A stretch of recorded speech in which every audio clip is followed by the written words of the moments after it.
Buenos días, yo soy investigadora en ecología y soy miembro del Laboratorio Nacional de la Biología del Cambio Climático. Les voy a hablar hoy de en qué situación está el mundo, por qué está donde está y qué podemos hacer. Ahora, por millones de años, la temperatura atmosférica estuvo fluctuando muchísimo, pero hace aproximadamente 300.000 años evolucionó nuestra especie en una Tierra bastante más fría que ahora. Y hace más o menos 12.000 años se estabilizaron las condiciones atmosféricas y esto fue maravilloso para nuestra especie. Desarrollamos la agricultura, florecieron todas nuestras sociedades. Y más o menos en el año 1750 empezamos a quemar fuentes fósiles, carbón, petróleo. A partir de ahí hubo un incremento en la temperatura atmosférica. Aquí no lo podrían ver, les tengo que cambiar la escala para que puedan apreciarlo. Hoy en día estamos a 1.2 grados Celsius sobre niveles preindustriales y las predicciones científicas nos dicen que vamos hacia 3 grados Celsius para finales del siglo. Para entender por qué nos asustan tanto estos números, creo que es importante este concepto, que son los puntos de quiebre. Yo creo que es el concepto más importante en las ciencias climáticas. Muchos sistemas de la Tierra, climáticos y biológicos, tienen más de un punto estable. Esos puntos estables son bastante resistentes a perturbaciones. Pero si los logramos perturbar suficiente, podemos cruzar un umbral o un punto de quiebre. Una vez cruzados, no importa qué hagamos, esos sistemas van a caer hacia otro punto estable.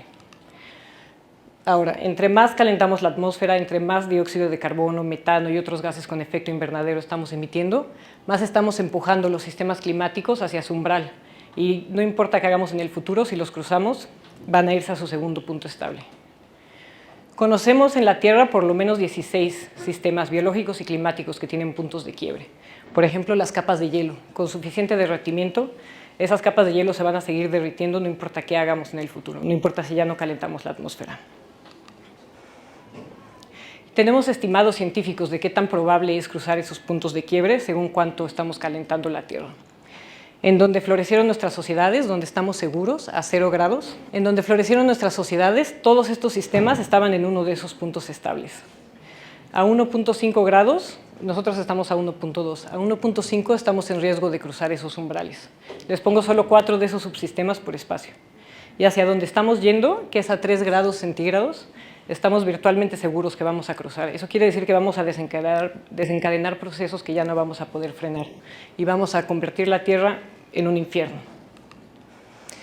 Ahora, entender estos puntos de quiebres es lo que le ha llevado al IPCC a decir que los impactos en el clima son peores y están llegando antes de lo que pensábamos. Yo voy a citar mucho al IPCC. El IPCC es un grupo de científicos comisionado por la ONU para evaluar cómo está la crisis climática. Han hecho 6 reportes a través de las décadas, el último salió hace un año, y tienen 3 grupos de trabajo. Cada grupo de trabajo entrega un reporte de más o menos 3.000, 4.000 páginas. Es la eminencia científica de lo que está pasando. Ahora, hoy estamos a 1.2 grados Celsius y vimos inundaciones en Libia que dejaron 10.000 personas muertas, vimos Otis que escaló de una tormenta tropical a un huracán nivel 5 en cuestión de horas. África, que es un continente que no ha causado la crisis climática, África ha causado únicamente el 4% de las emisiones globales. Este año la crisis climática generó casi 30 millones de personas en sequía y más de 15.000 personas muertas o asesinadas porque ellos no causaron la crisis climática. Y es fácil pensar que estas son las estadísticas que vamos a ver en el futuro, que este es el nuevo mundo en el que estamos, pero esto es incorrecto porque esto es solo el comienzo. Hacia donde estamos yendo, según el IPCC, vamos a poner a la mitad de la población humana en situación de migración o muerte. Y no conozco ningún científico o científica climática que piense que esto es compatible con mantener nuestras sociedades organizadas. Si llegamos a estos niveles de calentamiento, vamos a tener conflictos, guerras. Ahora, ¿cómo es posible que estemos en esta situación? ¿Por qué no pudimos frenar esta crisis a tiempo? Porque estamos a 1.2 grados donde ya estamos en riesgo de cruzar esos puntos de quiebre. Nosotros entendemos el calentamiento global desde el año 1856. El año en que yo nací, en 1988, un científico, James Hansen, testificó frente al Congreso de Estados Unidos. Y ahí todos los medios de comunicación reportaron qué está pasando y qué tenemos que hacer. En el año 1992 se formaron las convenciones climáticas de la ONU. Y en el año 1992 todos los gobernantes de todo el mundo prometieron protegernos y firmaron acuerdos. Hoy tenemos 60% más dióxido de carbono, que es el gas con efecto invernadero más abundante en la Tierra, que lo que teníamos en 1992. Este ha sido el fracaso más grande de los líderes políticos mundiales. Año con año han habido conferencias climáticas, estamos en la número 28, justamente ahorita, y lo único que ha cambiado es el clima, y cada vez vemos más muertes y más migración. Ahora, la realidad es que esto no se ha frenado porque es muy lucrativo quemar fuentes fósiles de energía. Y hay corporaciones cuyo único propósito de seguir existiendo es hacer dinero a través de quemar fuentes fósiles. Exxon, en el año 1970, empezó un programa de investigación sobre la crisis climática, de manera privada, y encontró las mismas predicciones que los científicos hicieron de manera pública. Entonces sabían perfectamente que quemar fuentes fósiles iba a calentar la Tierra e iba a matar a millones de personas. Y en lugar de cambiar su estilo de negocio, lo que hicieron fue donar muchísimo dinero a publicidad y donar muchísimo dinero en lobbying, que en México a eso le llamamos corrupción, en Estados Unidos y en muchos países es una práctica legal. Entonces, pagarle a gobernantes para que no mitigaran sus emisiones. Y ahora estamos en la época del greenwashing y del tecnooptimismo. Sí, estamos emitiendo, pero lo vamos a capturar, lo vamos a poder solucionar de alguna manera. Estas barras representan cuánto dióxido de carbono emitimos a la atmósfera todos en un año. Son 40 gigatoneladas. Y esto es lo que podemos capturar con tecnología. Si no lo vieron, se los marco. Eso es lo que estamos haciendo con tecnología. O sea, no tenemos ninguna tecnología que nos vaya a salvar. Y lo mismo la idea que podemos proteger ciertas selvas y que eso va a compensar lo que estamos haciendo. La ciencia nos ha dicho que estos proyectos no sirven y lo que es peor de todo son bastante neocoloniales. Exxon quiere más o menos la mitad del territorio de Brasil para compensar su huella de carbono. Ahora, cuando yo le presento esto a colegas, amigos, la pregunta que siempre llega es, ¿tenemos esperanza o vamos a colapsar nuestras sociedades este siglo? Y yo les voy a decir lo que dice la ciencia, lo que dice el panel intergubernamental de expertos de cambio climático. Cualquier retraso en acciones globales de adaptación y mitigación nos hará perder una pequeña ventana de oportunidad para asegurar un futuro sostenible y vivible para todos. Es una pequeña ventana, pero sí hay esperanza. Pero tenemos que tener claridad qué tipo de mundo nos podría dar esperanza. Y lo que dice el IPCC es que un mundo sostenible y resistente al cambio climático requiere cambios fundamentales en las sociedades, incluidos cambios en valores, en visiones del mundo, en ideologías, en estructuras sociales, en sistemas políticos, en sistemas económicos y en las relaciones de poder. Entonces, lo que dice la ciencia es que podemos tener esperanza si cambiamos literalmente todo en el mundo. Y quiero hacer hincapié en esto, es una pequeña ventana, no se los voy a endulzar. Estos son años, no décadas. Podemos tener esperanza si cambiamos todo y si lo cambiamos rápido. Ahora, ¿por qué tenemos que cambiar todo? ¿Por qué tenemos que cambiar nuestros sistemas económicos? Estas son las emisiones per cápita, o sea, por persona, según el nivel socioeconómico de la persona. La gente más pobre, el 50% más pobre, no está generando esta crisis. Sus emisiones están por abajo de lo que deberíamos emitir todos en promedio si hubiera equidad en el mundo. Lo que vemos es que es la élite económica, las personas que tenemos vehículos privados, que hemos tomado vuelos, nosotros estamos generando esa crisis. Y si vemos cómo se distribuye la riqueza en el mundo, el 10% más rico es dueño de casi el 80% de la riqueza. El 50% más pobre del mundo es dueño del 2% de la riqueza. Solamente un vuelo de México a París emite más dióxido de carbono que lo que emiten 4.000 millones de seres humanos en un año per cápita. Una hora de vuelo privado, una hora de una persona, emite más dióxido de carbono que lo que emiten la mitad de la población humana en un año per cápita. Es realmente el estilo de vida de la élite que está generando esta crisis. Ahora tenemos que entender que tenemos que cambiar nuestros sistemas de valor. ¿Qué queremos? ¿Qué buscamos? Tenemos que pasar de lo privado a lo público, de lo individual a lo compartido, de lo grande a lo chico, de lo nuevo a lo reparable, de lo desechable a lo reusable y de lo turístico y globalizado a lo local. Y esto es cierto, no importa cómo generemos nuestra energía. Si tuviéramos pura energía solar, de todas formas tenemos que reducir la energía que consumimos. La energía solar es limpia, la tecnología que necesitamos para capturarla no es limpia. Cualquier infraestructura que hacemos tiene que estar enfocada en solucionar las necesidades de la gente más vulnerable. Necesitamos trenes, transportes públicos, no vehículos privados eléctricos. Tenemos que decrecer todos los sectores dañinos en el mundo y crecer solo los vitales. Esto quiere decir que muchos de los trabajos que existen deberían desaparecer rápido. Por ejemplo, el sector publicitario y la obsolescencia preprogramada. Estos son sectores que están hechos para dañar, para sentirnos mal con lo que tenemos, con lo que somos y gastar. Los trabajos que sí le dan valor a la sociedad, sector salud, educación, deporte, limpieza, esos tienen que crecer. Y eso quiere decir que también tenemos que trabajar menos y dividir mejor los trabajos. Y podemos tener mucho más tiempo para las cosas que sí valoramos, para estar en familia, con amigos, deportes.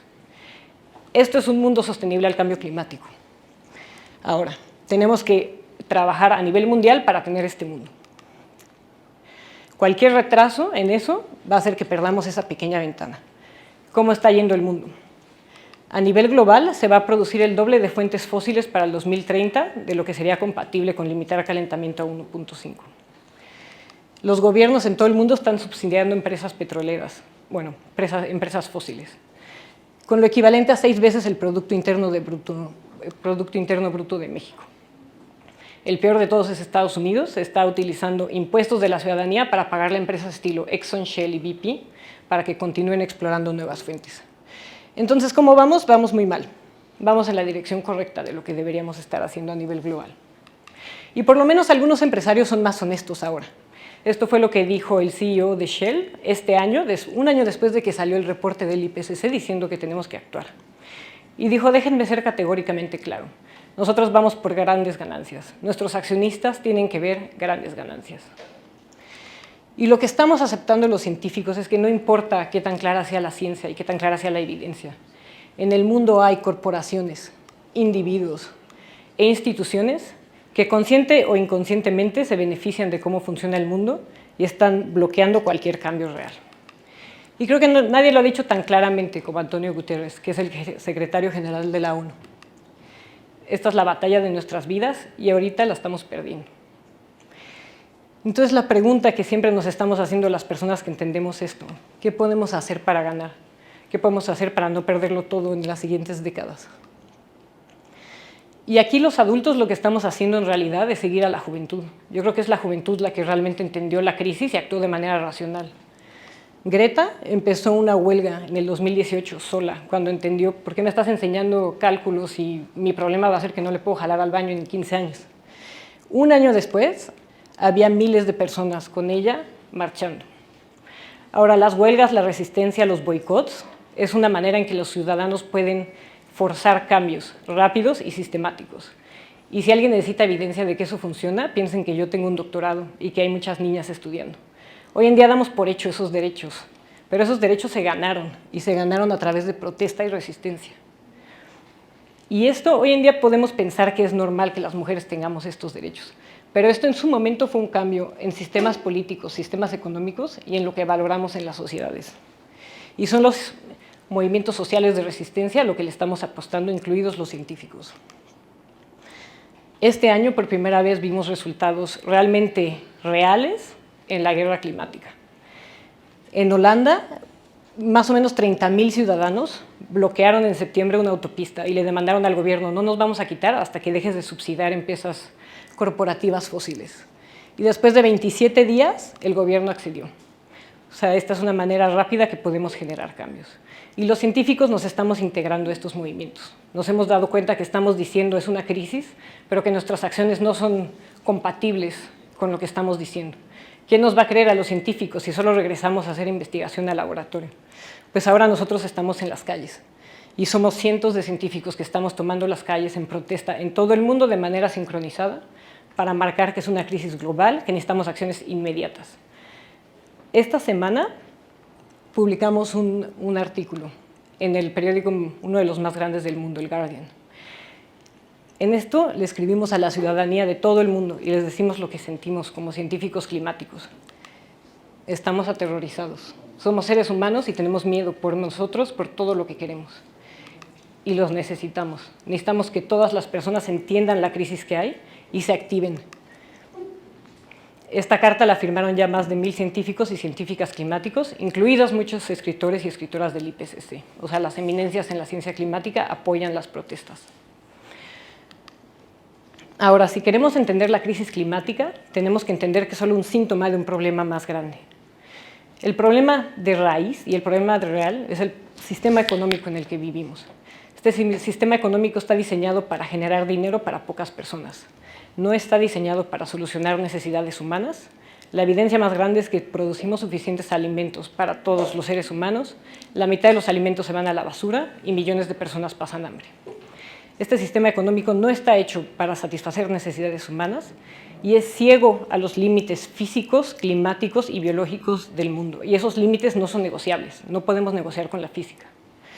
Si no construimos un mundo que sea económica y socialmente justo, no vamos a tener un mundo climática y ecológicamente seguro. Hoy no tenemos ninguno de los dos. Gracias.